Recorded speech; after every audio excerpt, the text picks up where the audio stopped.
E aí, o porquê que todos os anos eu nunca me preocupei com campanha da fraternidade. Eu vi e estou vendo, como você também, toda essa discussão. Eu sou padre esse ano há 25 anos.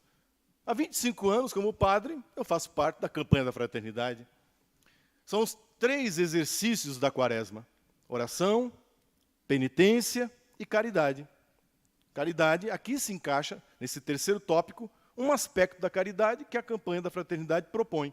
Só que cada ano, se você lê, principalmente da década de 70 para cá, final da década de 70 para cá, quem escreve esses documentos da campanha da fraternidade, claramente são pessoas ligadas à teologia da libertação. E o que a teologia da libertação prega? Ou seja, não é a igreja, não é a teologia da igreja, é uma teologia, um tipo de teologia que prevaleceu no Brasil e que quis se impor como a única leitura espiritual, a única leitura bíblica, a única leitura possível teológica, e não é. O que a teologia da libertação diz? Exatamente isso, que o nosso problema é estrutural, que se nós vencermos as estruturas, se nós conseguirmos transformar as estruturas políticas, econômicas, sociais e religiosas, aí o mundo será o paraíso. Aí nós teremos o reino de Deus aqui na terra. E isso é falso. Isso é mentira. E não sou eu que digo que é falso. Não sou eu que digo que é mentira. Primeiro é o evangelho que você acabou de ouvir. Segundo, o documento da Congregação para a Doutrina da Fé, Libertate Nuncios. Na época que o cardeal Ratzinger era o prefeito da congregação. De tantos desmandos que se espalharam pelo continente latino-americano, vindo dos frutos nefastos da teologia da libertação, que afastou o povo da igreja, que afastou o povo da vida espiritual, que fez da igreja, muitas vezes de comunidades, muitas vezes, um espaço de militância política orientadamente de esquerda. Orientadamente de esquerda. E aí, se você é de esquerda, o problema é seu. Não tenho nada com isso. Faça da sua vida o que você quiser. Agora, esse espaço não é o espaço para militância ideológica. E me prove, me mostre um único documento da campanha da fraternidade da década de 70, final da década de 70 para cá, década de 80, 90 e até os dias de hoje, que não tenha uma conotação profundamente, notadamente, majoritariamente, da teologia da libertação. Ou seja, de que todo o problema do ser humano, a libertação que o ser humano precisa, não é do pecado. Não é a libertação das estruturas do pecado original, do pecado que habita o coração do homem, do ser humano, das nossas paixões, das nossas más inclinações, da nossa desobediência a Deus. E daí o porquê precisamos de vida de oração. Precisamos de vida de oração na presença de Deus para que o Senhor tenha misericórdia de nós e transforme o nosso coração. É o que mais vale, é a coisa mais importante dos exercícios quaresmais. É o que Bernadette faz quando ela não entende o que está acontecendo. Ela reza, ela se põe em oração. Essa é a primeira atitude do cristão, diante de um mundo com estruturas que são contrárias à vontade de Deus. Como, claro que, por óbvio, que politicamente, economicamente, os pobres sofrem. Há discriminação racial no nosso país? Há. Com certeza. Há homofobia e que precisa ser combatida. Mas, meu irmão, você pode ler nos documentos que essa teologia produz e agora, escancaradamente, na campanha da fraternidade de 2021, está por escrito na cartilha da campanha desse ano. Que o que eles acham, o que eles pensam é assim: não quero que tenha homofobia, não quero que tenha mulher apanhando, e não queremos. Então o que a gente tem que fazer? A gente tem que atacar a estrutura patriarcal. Ou seja, traduzindo em miúdos, que o problema não está no coração do homofóbico. O problema não está no coração do homem mau caráter, machista. Que o problema não está no coração do racista, do xenófobo. Que o problema está na estrutura da família tradicional. É a família tradicional que é racista, que é xenófoba, que é homofóbica. Então, se eu desconstruo a família patriarcal, a família tradicional, aí então eu tenho a libertação. Acaba a homofobia, acaba o racismo, acaba as discriminações, e isso não é verdade. Isso é falso. Isso não é verdadeiro. Porque o problema não está na estrutura. A estrutura é reflexo do que está dentro do ser humano. É o nosso coração que está podre, é o nosso coração que não está sadio, é o nosso coração que está doente, porque não reza, porque não fazemos penitência, porque não nos arrependemos dos nossos pecados, porque não buscamos o Senhor, a sua palavra. Porque não buscamos o Senhor e a sua palavra, nós refletimos no mundo, nas estruturas do mundo, aquilo que está carcomido no nosso coração. É isso que Jesus disse. Vocês acham que o problema está fora? Olha, não pode comer isso, não pode comer aquilo. Olha, a sinagoga é isso. Olha, o problema do templo é aquilo. Aliás, é isso que eles dizem. Leia qualquer documento da teologia da libertação, qualquer livro dos autores, que eu não vou dizer o nome aqui. Eles dizem exatamente isso, que Jesus Cristo era um revolucionário. Jesus Cristo era um ideólogo político e que ele morreu não para salvar os nossos pecados. Não porque ele se entregou para a nossa salvação, mas porque agitando e revolucionando o seu tempo, mexendo na consciência das pessoas, ele comprou briga com o Império Romano. Ele comprou briga com as estruturas políticas de poder do seu tempo, e por causa de questões políticas, sociais e econômicas, é que ele foi morto. E, portanto, se nós queremos estar no segmento de Cristo, nós temos que repetir o que Cristo fez. Ou seja, entrar em conflito político, social e econômico. Quem ensinou isso? Foi Jesus de Nazaré? É na Bíblia que você encontra isso? Não, meu irmão. Você encontra isso no Capital de Karl Marx. Você encontra isso na doutrina comunista, a luta de classes. Você encontra isso em Adorno, em Horkheimer, na escola de Frankfurt. Você encontra isso em autores. Você encontra isso na cartilha de partidos de esquerda, mas no Evangelho não. Esse não é o Cristo a quem eu amo, esse não é o Cristo a quem eu sirvo, esse não é o Cristo que libertou a minha vida.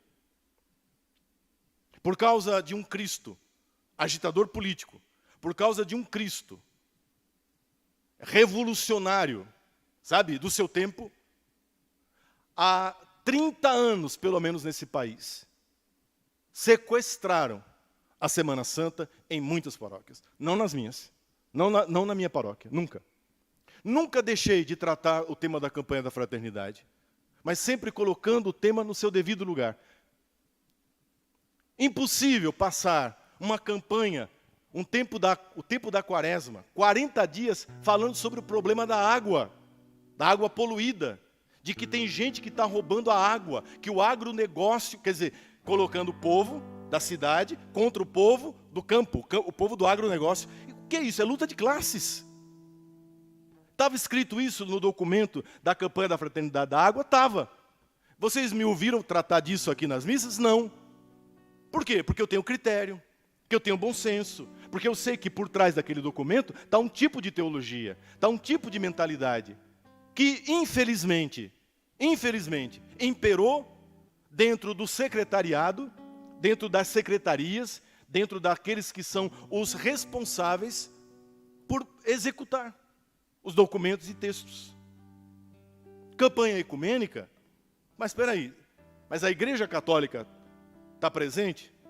Um padre, um teólogo, que não seja da teologia da libertação, fez parte da confecção? Não, não fez. Então não tem ecumenismo. Você juntou 4 pastores protestantes, um padre, ou não sei quem foi, um teólogo ortodoxo, e um padre católico da teologia da libertação, que a gente sabe o nome, endereço e telefone de quem foi.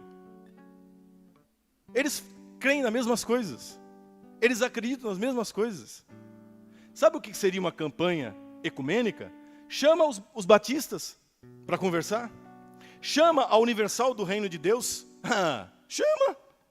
Chama a Assembleia de Deus, que é a maior igreja evangélica do Brasil. Sabe por que não chama? Porque eles são conservadores. Porque eles são contra o aborto. Porque eles são a favor de uma família estruturada sobre os valores bíblicos. Então eles não vêm, porque não combina, entende? A mentalidade desses evangélicos, que são 99%, em comparação a esses que fazem parte, que confeccionaram, que são 1% dos evangélicos do Brasil, que representam na própria igreja evangélica uma minoria. Não são as estruturas. Santa Bernadette é a prova disso. Essa menina tinha tudo para ir para a marginalidade, para se transformar numa prostituta, para vender o corpo dela num cabaré francês, como haviam tantos naquela região. Bernadette Sobiru era para ter se criado com ódio da família, com ódio do pai, com ódio da mãe, com ódio dos irmãos, talvez fazendo parte de um núcleo anarquista, um núcleo bolchevista, né? Um núcleo que havia naquela época, do Partido Comunista Francês. Não. Uma menina, uma moça que se abre para a graça de Deus e que compreende que o problema está no paraíso. Começou quando o ser humano fez a sua primeira opção e fez errada. E fez egoisticamente. Se a troca, a mudança de estrutura econômica, política, social, trouxesse o reino de Deus para essa terra, a Suíça seria o reino de Deus. Os países da Escandinávia seriam o reino de Deus. O Japão seria o reino de Deus aqui na terra. Porque política, econômica, socialmente, eles estão muito bem estruturados. A Finlândia tem o melhor IDH do mundo. Mas a Finlândia não é o reino de Deus na terra.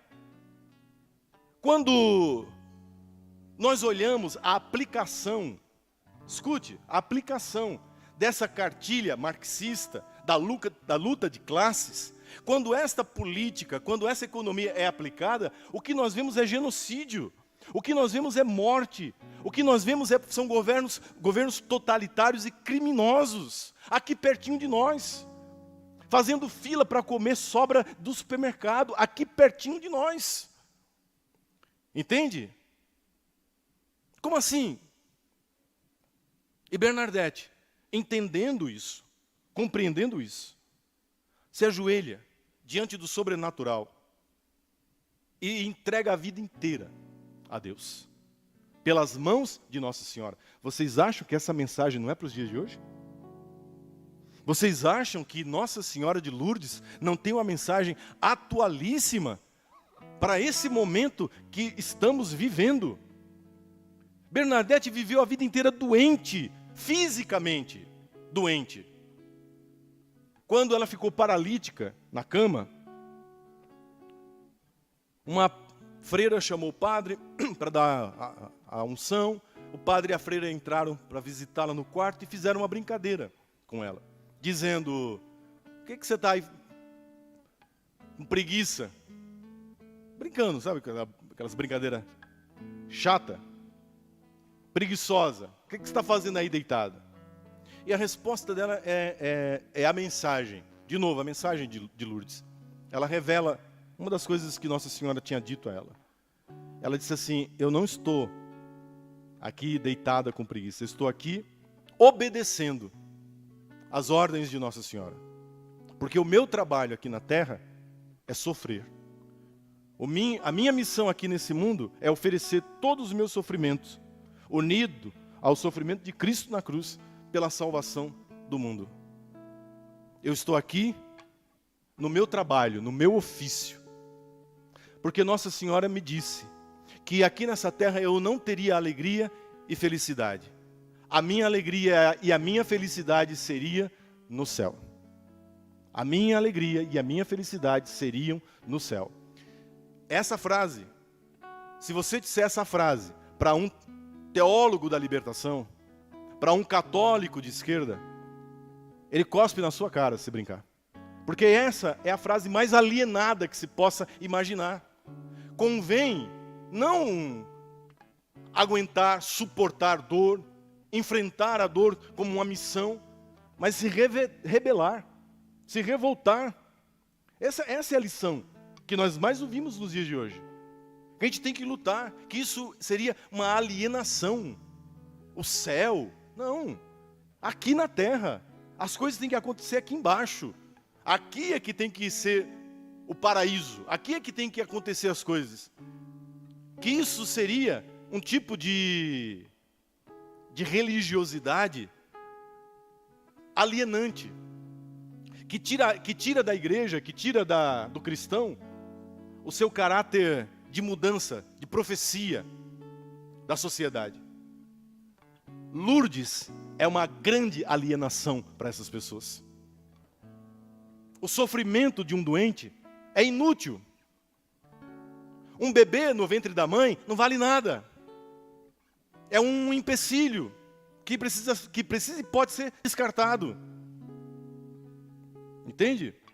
Um patrão não é alguém que está servindo a Deus através do seu empenho em colocar a sua riqueza a serviço da sociedade. Não, é um inimigo que precisa ser derrubado. É alguém que precisa ser questionado. É alguém que precisa ser retirado. Em nome da igualdade. Quando na realidade nós sabemos que não há igualdade. Nunca houve igualdade. É exatamente na solidariedade, na compaixão que nós temos uns para com os outros, que Deus se manifesta. Que não vai ser derrubando ninguém, que eu vou a lugar nenhum. Essa é a mensagem de Lourdes. O Papa Francisco repetiu isso agora na mensagem aos enfermos, porque amanhã é o Dia Mundial dos Enfermos, porque é dia de Nossa Senhora de Lourdes. Na mensagem do Papa, o Papa diz exatamente isso, que, veja, se tudo se resume à revolução, à transformação política, social, onde ficam os doentes? Esses que agora não podem fazer nada. Eles são inúteis, eles são descartáveis, porque nós estamos caminhando para isso. O ser humano está se tornando descartável. Se ele não é um agente de transformação, se ele não é um agente político, se ele não é um agente social, então não serve, não tem serventia, pode ser eliminado. Olhe, veja a que ponto nós chegamos. Veja para onde a humanidade está caminhando. De um lado, esse capitalismo selvagem, entende? Que só vê dinheiro, que só vê lucro, desalmado, sem coração. E do outro lado, o ódio, o ressentimento, a revolução. Nenhum dos dois querem o que Jesus trouxe. A transformação do coração. A transformação da vida. E é isso que nós queremos pedir nessa noite. Por intercessão de Santa Bernadette.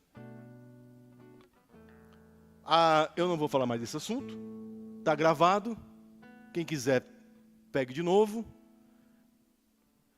Se alguém está achando que não vai ter campanha da fraternidade na paróquia, vai. Eu pessoalmente vou fazer, via Zoom, para todo mundo poder participar. Nós vamos ler o documento e vamos criticá-lo.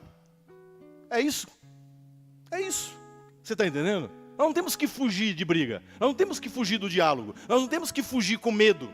Nós temos que encarar essa gente. Dar a eles a resposta que eles merecem ouvir. Se eles tiverem o atrevimento de colocarem uma pastora luterana, abortista, feminista, para escrever um documento que vai ser usado pelo povo católico, então eles também têm que engolir a resposta do povo católico. Eles têm que engolir. Eles têm que saber que dentro da Igreja Católica tem quem pense diferente. Tem quem pense diferente. Que dentro da Igreja Católica existem pessoas também que tem tarimba, que tem traquejo filosófico e teológico, para poder discutir a nível com eles, de igual para igual. Nós não temos que ter medo. Os tempos são muito estranhos, mas olhe o exemplo que nós temos. Essa moça é um exemplo. A coragem dela nos anima. A sinceridade de coração dessa moça, dessa freirinha, é um exemplo para nós. Quanto que ela sofreu, o quanto que ela foi humilhada. E a gente, para fazer média, sabe, com o seu fulano, o seu cicrano, não pode mexer nisso. Eu vi, eu não tenho, mas me mandaram, sempre mandam, né? Alguns dizendo, não, nós temos...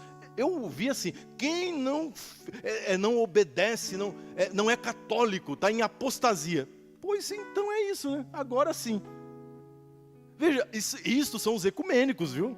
Esses são os da tolerância. Esses são os que dizem Jesus é amor. Esses são os que dizem, olha, não julgueis. São esses que chamam você de apóstata, que chamam você de anticatólico, estão dizendo que você nem católico é. Estão dizendo que você desobedece o bispo, desobedece o papa. São os da tolerância, são eles. Que nunca deram valor às estruturas da igreja. Que nunca deram valor à autoridade de bispo. Que nunca deram valor ao poder e autoridade petrina do Santo Padre o Papa. Eles vêm ditar. Para nós, católicos, o que é ser católico?